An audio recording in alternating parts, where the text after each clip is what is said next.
Hey everyone, I'm Jane, just your average 27-year-old. Life took a surprising turn for me a few years ago. This is my story, straightforward and real. It all began when I changed jobs and became an accountant at a new company. That's where I met Mark. He was the sales guy, confident, charming, with a smile that could sell anything. Our first encounter was in the break room over the office's finicky coffee machine. "Hey, you're the new accountant, right?" Mark said, leaning casually against the door frame with a smirk. "Guilty as charged. I'm Jane." "And you are?" I replied, trying to act cool but secretly curious. "I'm Mark, head of sales and the unofficial coffee machine expert," he said with a wink. We both laughed, and from that moment, we hit it off.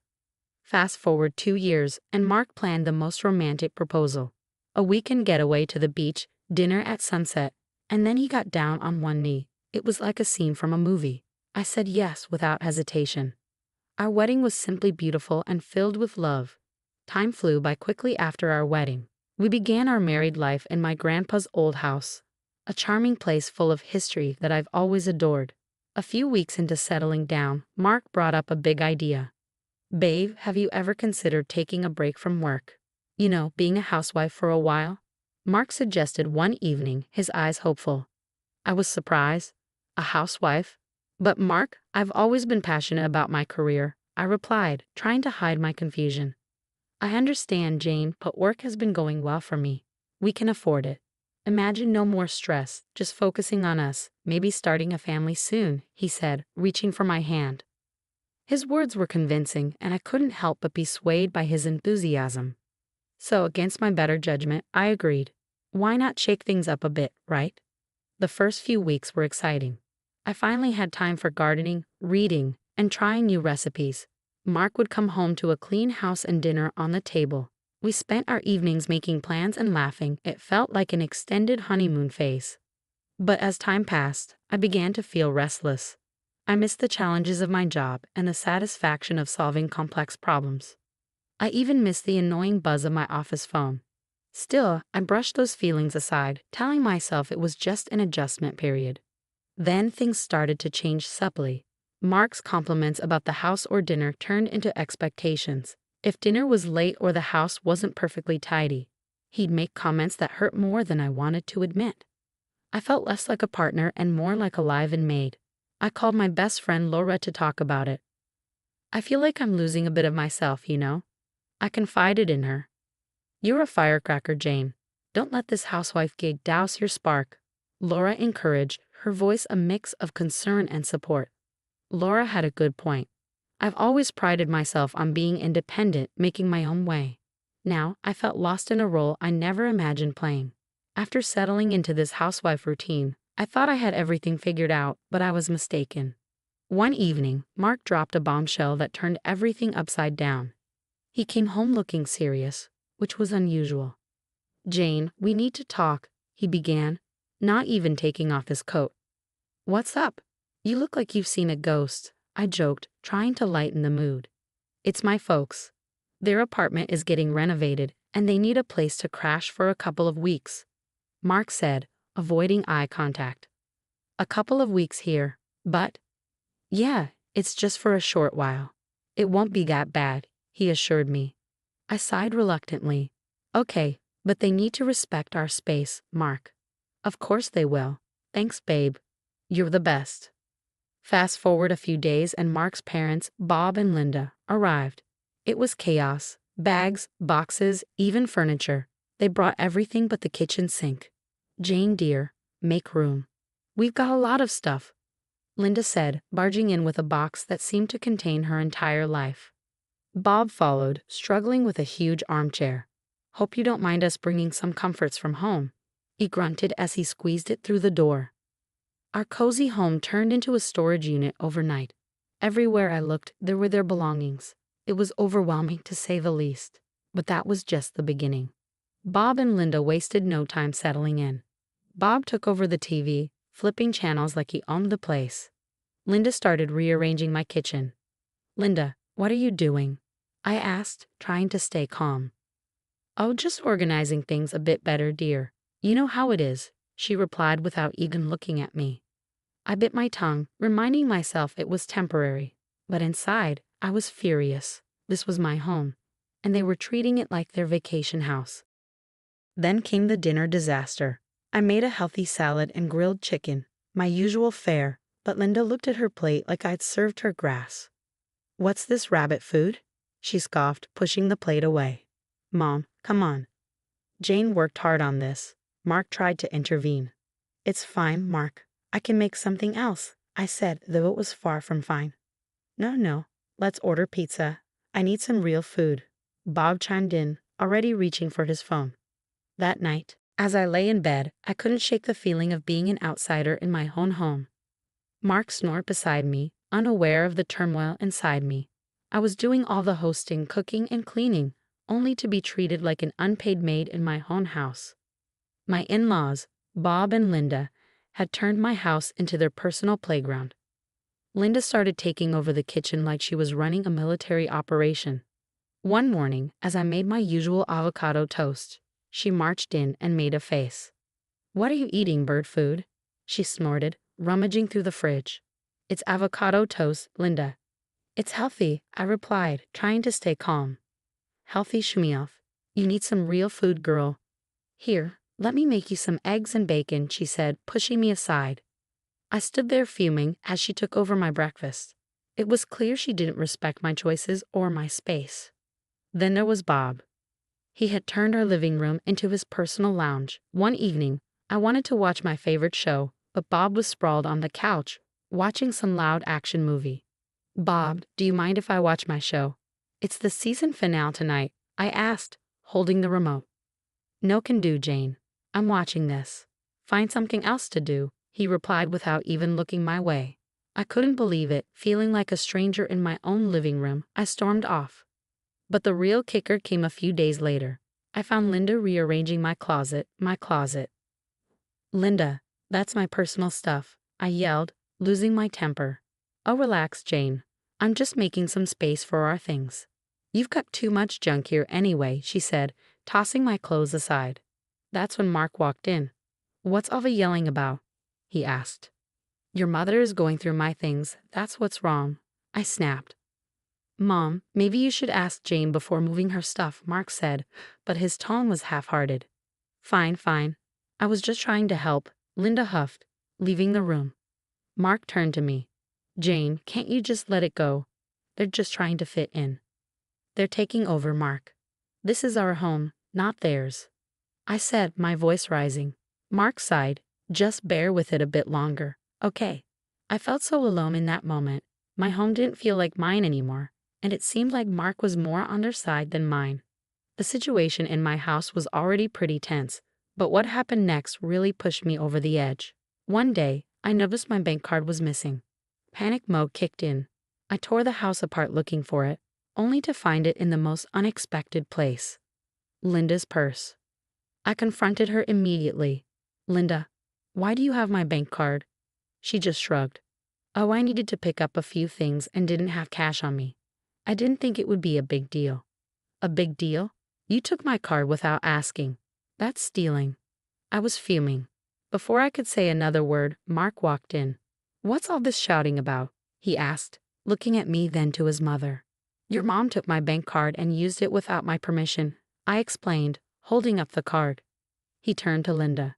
"Mom, you should have asked first." Linda rolled her eyes. "I just needed a few groceries. It's not like I bought a diamond necklace." I couldn't believe my ears. "It's my money, Linda. You can't just take my things." That's when Mark dropped a bombshell. "Jane, let's not blow this out of proportion. You live off my money anyway. So what's the big deal if my mom uses it?" I was speechless. His words hit me like a slap in the face. "Your money. I can't believe you're saying this. It's our money, Mark, and our marriage." He just shrugged. "Whatever. It's not a big deal. She'll pay you back." I felt like I was in some bad dream. My husband was taking his mother's side over something so serious.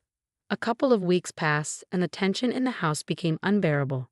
I decided it was time to ask the big question. "So when are you two planning to move back to your apartment?" I asked Bob and Linda one evening at dinner. They just laughed. "Move back? Why would we do that?" Linda said, exchanging a look with Mark. "Yeah, we've decided to stay here. It's much nicer, and Mark doesn't want to waste money on rent for us," Bob added. I turned to Mark, looking for some sort of explanation. He avoided my eyes. "Yeah, Jane, it doesn't make sense to rent a place for them when we have space here," he said. I sat there stunned. My home, my sanctuary, was being overtaken. My husband, whom I thought was my partner, was now telling me his parents were here to stay. Just when I thought things couldn't get worse, they did. One day, I decided to go for a jog to clear my head, but luck wasn't on my side. I tripped and fell, and the pain was instant. I knew I had broken my leg. Hobbling back home was a nightmare. When I got back, I found Mark and his parents in the living room. "Mark, I think I broke my leg. I need to go to the hospital," I said, trying to keep the pain out of my voice. Mark looked up, annoyed. "What now, Jane? Can't you see we're busy here?" Linda chimed in. "Oh, stop being dramatic. It's probably just a sprain." "No, it really hurts. I need help," I insisted, feeling the room spin from the pain. Bob scoffed. "At your age, you shouldn't be running around like a teenager. Serves you right." I couldn't believe what I was hearing. "I'm in pain here. Can't any of you see that?" Mark finally got up, his expression more of inconvenience than concern. "Fine, I'll take you, but this better not be some ploy to get out of housework." At the hospital, it was confirmed, a broken leg. The next few weeks were hell. I was stuck at home on crutches, unable to do much. You'd think my husband and his parents would help, right? Wrong. They acted as if nothing had changed. I was still expected to cook and clean. One day, I was trying to make lunch, balancing on my crutches. Linda walked in and saw me struggling. "Can't you do that any faster?" "We're hungry," she said, not offering to help. "I'm doing the best I can on one leg," I snapped, my frustration boiling over. "Well, it's not good enough. You're being incredibly lazy," Linda retorted. That's when Mark walked in. "What's going on here?" he asked, looking at me then to his mother. "Your wife is taking forever to make lunch. It's like she's using her injury as an excuse," Linda complained. Mark sighed. "Jane, can't you just try a bit harder? We're all hungry here." I was in disbelief. "Try harder. I'm on crutches, Mark. What do you expect me to do?" He just shrugged and left the kitchen with his mom, leaving me there, seething and in pain. You won't believe what happened next in my in-law nightmare. Just when I thought it couldn't get any worse, it did. A few weeks after my injury, Linda and Bob announced they were hosting Thanksgiving at our house and inviting their relatives over. The news hit me like a ton of bricks. Thanksgiving, at our house. I asked incredulously, "How am I supposed to manage that with my leg like this?" Linda just waved her hand dismissively. "Oh, you won't have to do much. Just stay out of the way and let us handle it," she said. I was fuming. "This is my house, Linda. You can't just invite people over without asking me." That's when Mark stepped in. "Jane, it's just a family gathering. Let's not make a big deal out of it." "A big deal, Mark? I can barely walk, and now your parents are taking over our house for a party," I said, my voice rising. Bob chimed in. "We thought it would be nice to have a family gathering here. After all, we're all living under the same roof now." And then Linda dropped another bombshell. "Actually, Jane, we were thinking it might be best if you stayed somewhere else for a couple of weeks with your leg and all. You'll just be in the way." I stared at her, completely dumbfounded. Stay somewhere else in my own house? "Yes, dear, just for a couple of weeks. It's for the best," Linda continued, as if she was doing me a favor. I felt my blood boiling. "You want me to leave my house so you can play host? That's insane." Mark chimed in, trying to sound reasonable. "Jane, it's just for a short while. It'll be easier for everyone." "Easier for everyone? This is my home, Mark. I'm not going anywhere," I shot back, my voice shaking with anger. Bob shrugged. "We thought you'd appreciate not having to deal with the stress of the holiday." That was it. I lost it. "Get out, both of you. Get out of my house now," I yelled, feeling a mix of rage and disbelief. Mark's face turned red. "Jane, you're being unreasonable. They're my parents. You can't just kick them out." "Unreasonable?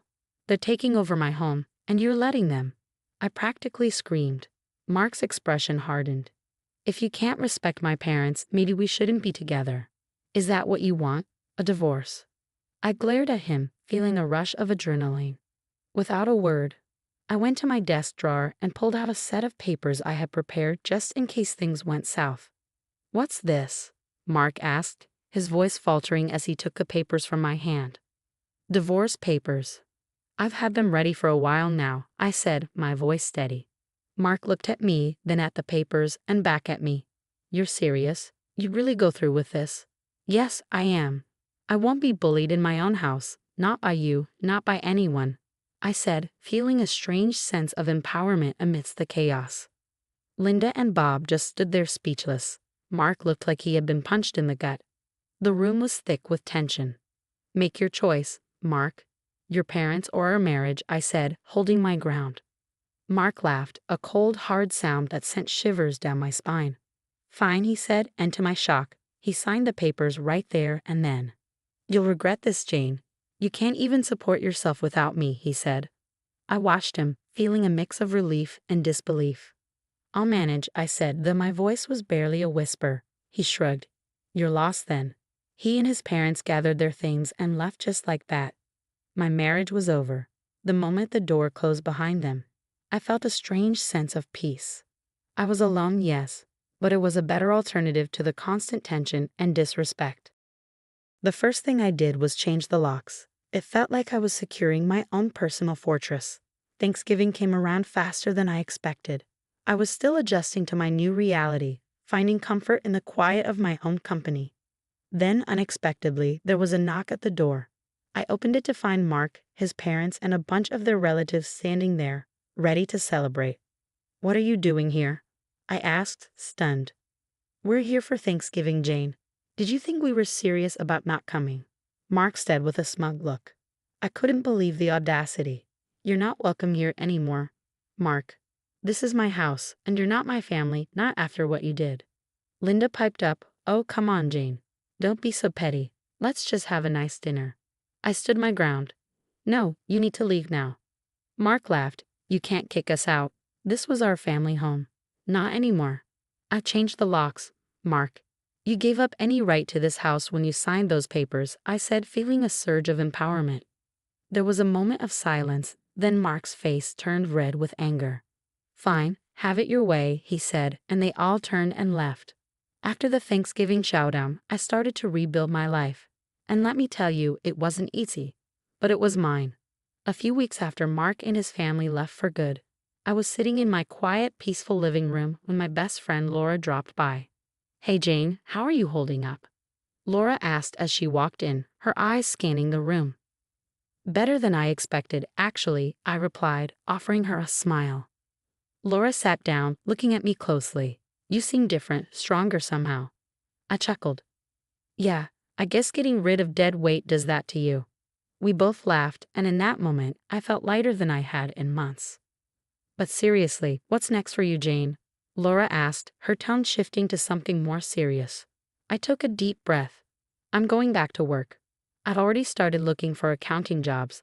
I'm not going to lie, it's a bit scary, but it's time to get back on my feet." Laura nodded. "That's the spirit. You were always the smartest one at the office. They'll be lucky to have you back." Her words meant a lot and gave me the boost I needed. I was ready to face the world again on my own terms. The next few weeks were a whirlwind of job interviews and getting my life back on track. I landed a great position at a local firm, and for the first time in a long while, I was excited about the future. My home was mine again. My life was mine again. I had faced the worst and come out stronger.